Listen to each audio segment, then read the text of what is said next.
제가 여러분들한테, 그 매일매일 문자를 드리는데 요즘에 한 번씩 저 자꾸 빼먹고 그러죠. 아침에 떡을 하다 보니까.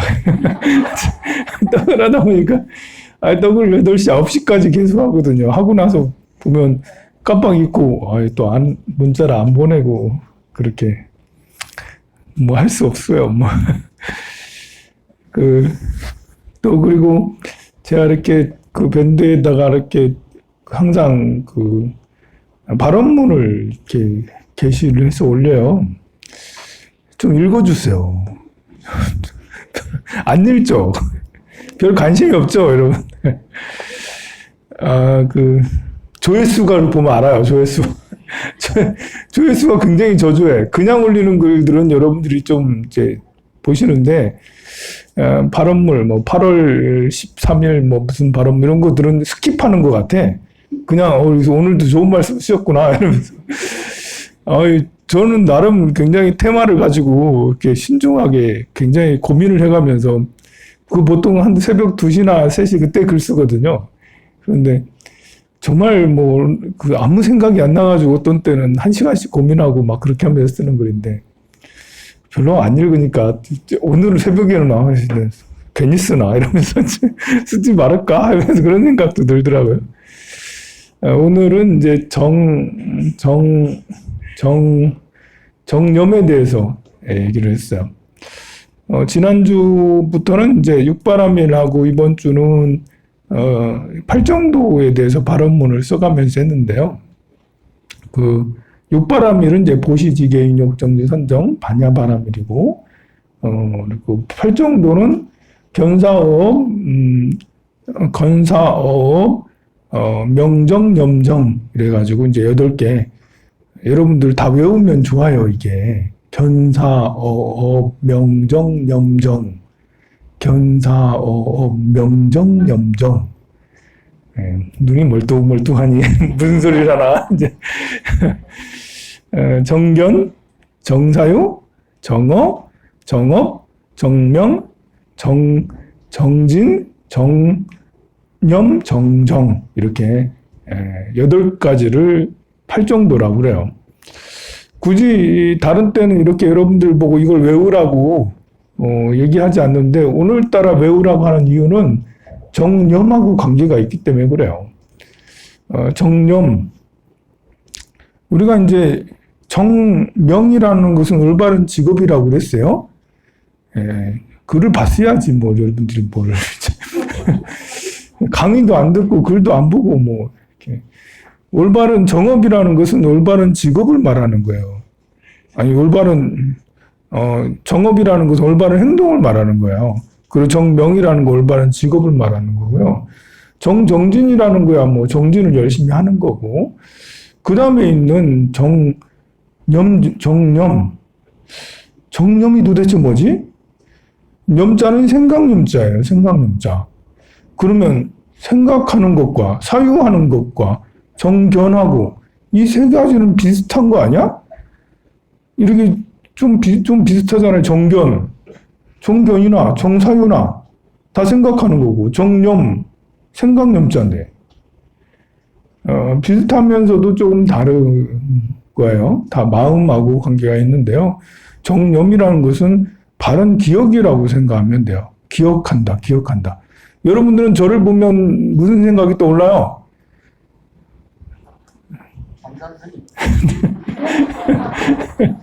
아무 생각이 안 나요.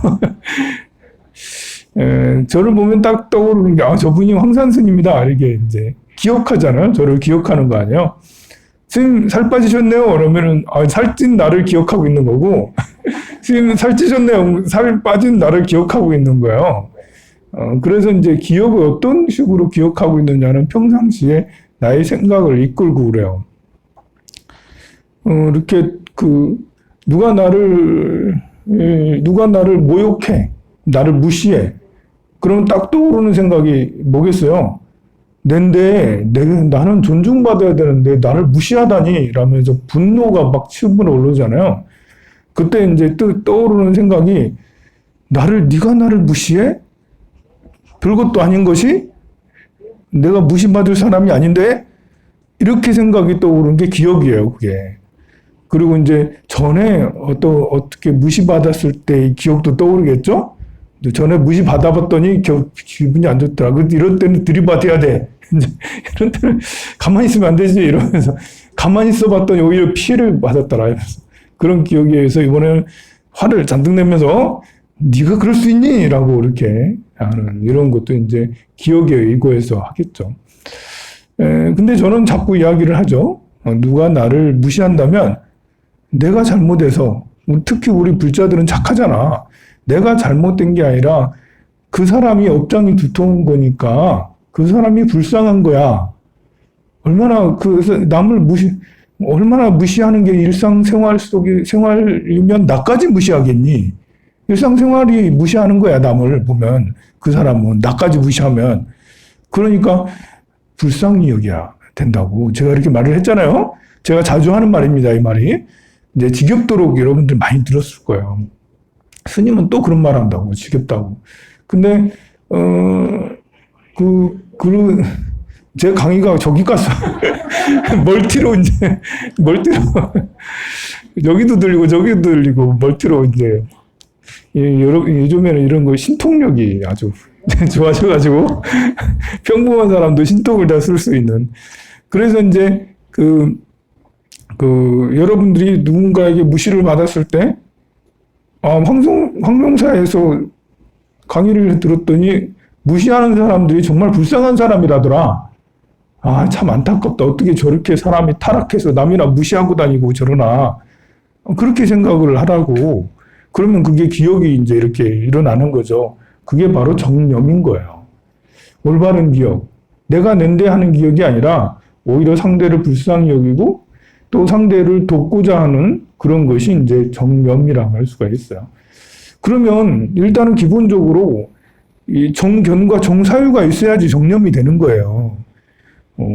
그러니까 많이 알아야 돼. 부처님의 말씀을 하나하나 알고 새기고 왜 이제 이렇게 응무소주 이생기심 머무르지 않고 마음을 내라 이런 말 많이 듣잖아요. 아상인상 중생상 수자상을 내려놓으라 이런 말도 많이 듣고 또 그리고 뭐 보시해라 지계 인욕 정진 선정 이런 말 정견 정사유 정어 정업 이런 말 많이 듣잖아요. 근데 막상 일상생활 속에서는 그런 게 떠오르지 않고 돈 많으면 좋고 돈 나가면 싫고 칭찬받으면 좋고 비난받으면 싫고 굉장히 이렇게 감각적으로 쾌락적으로 이렇게 욕락에 의거해서 살아가잖아요. 그게 왜 그러냐? 부처님의 가르침이 내 안에 자리 잡혀 있지 않아서 그런 거예요. 이제 올바른 가르침이 안에 자리 잡혀 있으면 제 행이 무상하더라. 모든 것이 항상하지 않은 거지. 늘 변해가는 거지. 우리 모습도 이렇게 변해가는 거야. 그러니 내가 늙어가는 것도 당연히 인정을 하는 거고, 내가 돈이 많을 때도 많다가 없어질 수도 있는 거고, 없다가 많아질 수도 있는 거고, 그리고 사람의 마음이라는 것이 자주 변하는 거기 때문에 저 사람이 전에는 나한테 친하게 하더니 지금은 나한테 쌩까네? 뭐 이렇게 이런 것에 대해서도 모든 게 항상하지 않는 거야. 변해가는 거지. 고정된 실체가 따로 없는 거야. 이렇게 일상생활 속에서 그런 기억이 저절로 이렇게 떠올려야 되는데, 그러려면 이렇게 마음속에 자리 잡고 있어야 되거든요. 가르침이. 근데 여러분들의 마음속에 자리 잡고 있는 것은 그것보다는 이제 이렇게 다른 것이 욕망이 자리 잡고 있죠. 욕심과 욕망.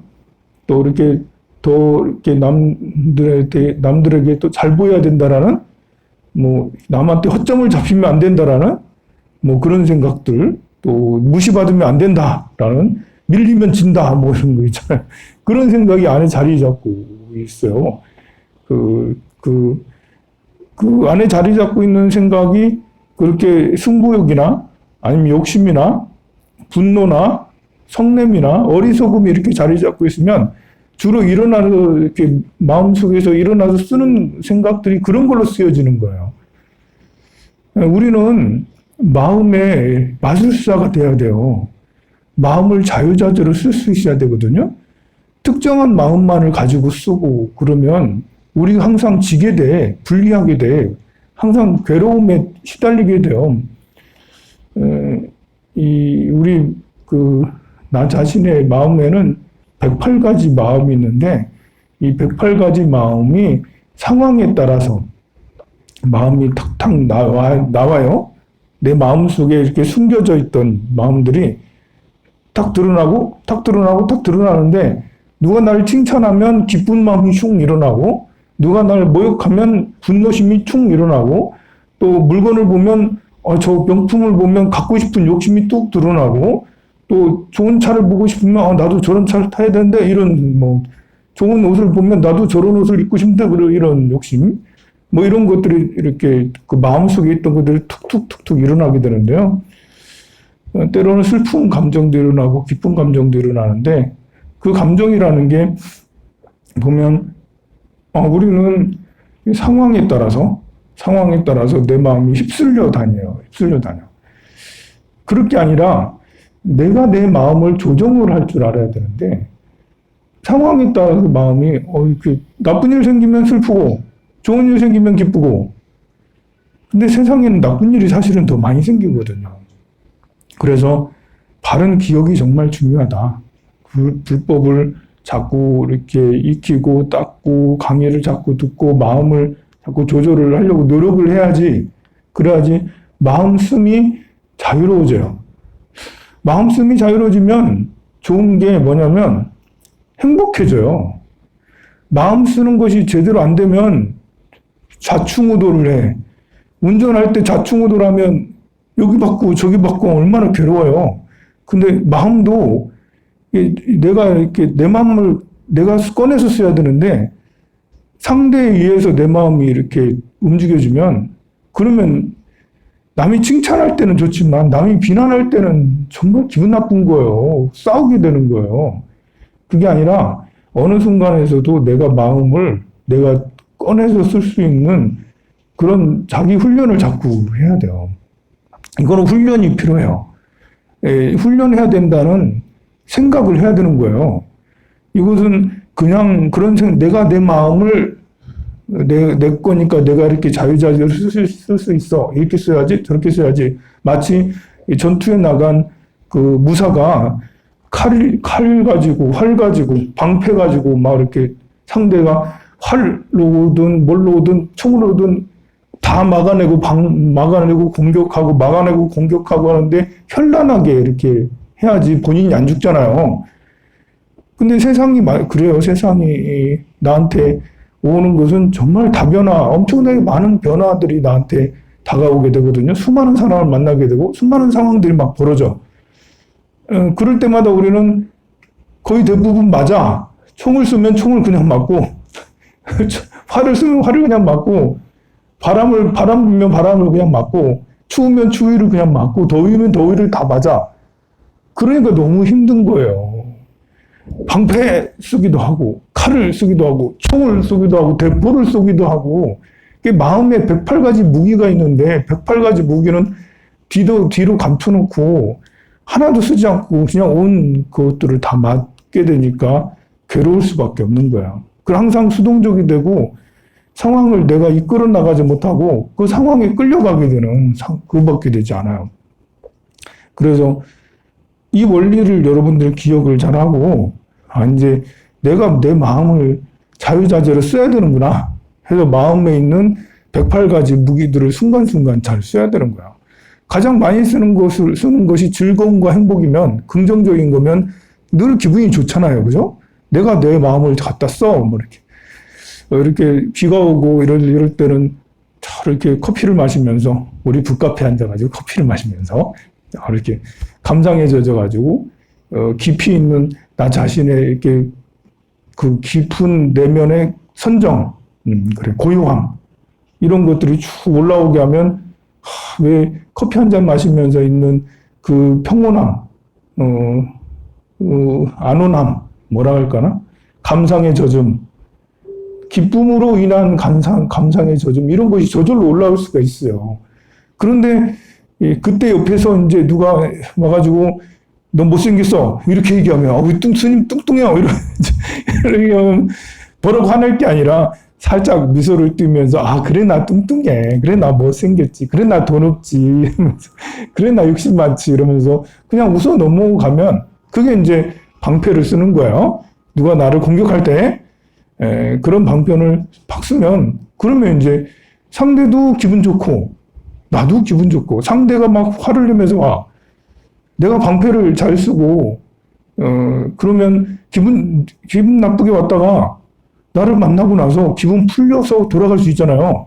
그런데 대부분 우리는 그런 방편을 쓰지 못하기 때문에 화내서 왔으면 같이 싸워. 이제 같이 싸워가지고, 대판 싸워가지고, 다시는 평생 원수가 돼. 막 그런 사람하고. 그렇게 하면 사람 너무 힘들어요. 그러니 내가 내 마음을 이렇게 나는 마음 마술사다 해서 이 내 마음 속에 있는 108가지 무기들을 여러분들이 자유롭게 쓸 수 있도록 해야 돼요. 아무리 슬퍼도요, 기쁜 마음 가질 수 있어요. 아무리 어머님이 돌아가셔가지고 세상이 무너지는 것 같아도 또 내면 속에, 내 마음 속에 저 깊은 곳에 있는 즐거움을 또 꺼냈으면 그 장례 지내는 순간에도 웃으면서 웃을 수 있어요. 장례 지냈다고 다 죽으라는 게 아니잖아. 어머니 돌아가셨다고 나까지 죽는 게 아니잖아. 그런 가운데 또 친한 친구 오면 그리고 또 포근하기도 하고 위안이 되기도 하고 또 옛날 얘기 하다 보면 또 웃기도 하고 그러는 것이 그 마음이지. 어머니 돌아가셨다고 3일 동안 계속 죽고 죽을 것 같고 3일이 또 지나고 나서도 어머니 생각만 하고 계속 마음은 그러는 게 아니에요. 마음은 내가 조절할 수 있어요. 내가 어머니 돌아가셨다고 내가 희덕거리고 이런 것이 죄가 아닌 거예요. 어머니는 내가 즐거웠고 행복한 걸 더 좋아하지 본인이 돌아가셨다고 나 같이 죽자고 그렇게 하시는 게 어머니가 아니잖아요. 그런 것처럼 우리 마음은 내가 쓸 수 있는 것을 여러분들이 알아야 돼요. 아무리 여러분들이 이렇게 경제가 폭망해가지고 파산 신청했어요. 저를 어떻게 살 수가 없어요. 파산 신청하면 슬프죠. 그렇지만 그런 어려움이 있어도 마음 한켠은 내가 조절을 할 수 있어서 기쁜 마음을 불러낼 수 있다고요. 평온한 마음을 불러낼 수가 있고 자비로운 마음을 불러낼 수 있어요. 여러분들이 잘 불러내서 그 마음들을 잘 쓰면 나도 어려움에서 빨리 해결되고 주변의 사람들도 나로 인해서 큰 힘을 받을 수가 있어요. 우리 조상님의 지혜를 잘 얻어서 오늘 4번째 제죠. 백중기도가 여러분들에게 그런 큰 지혜를 불러오도록 그렇게 해줄 거예요. 왜냐하면 그런 마음을 잘 쓰게 하려면 영적인 힘이 필요한데요. 그 영적인 힘은 조상님이 많이 주세요. 우리는 육체로 이렇게 살아가기 때문에 내가 열심히 그렇게 해도 자꾸 육체에 따라가, 그 재물에 따라가고, 명예에 따라가고, 그리고 이제 이렇게 욕심에 따라가게 되고 그러는데요. 조상님께 기도를 드리고 그러면 영적인 힘을 주셔서, 그래, 마음이 더 중요한 거지. 그 마음으로 내 마음을 잘 쓸 수 있도록 조상님들이 연결을 시켜주시고 그래요. 그러니 우리 조상님 전에 기도를 올려보도록 하겠습니다. 영단을 모두 향하세요.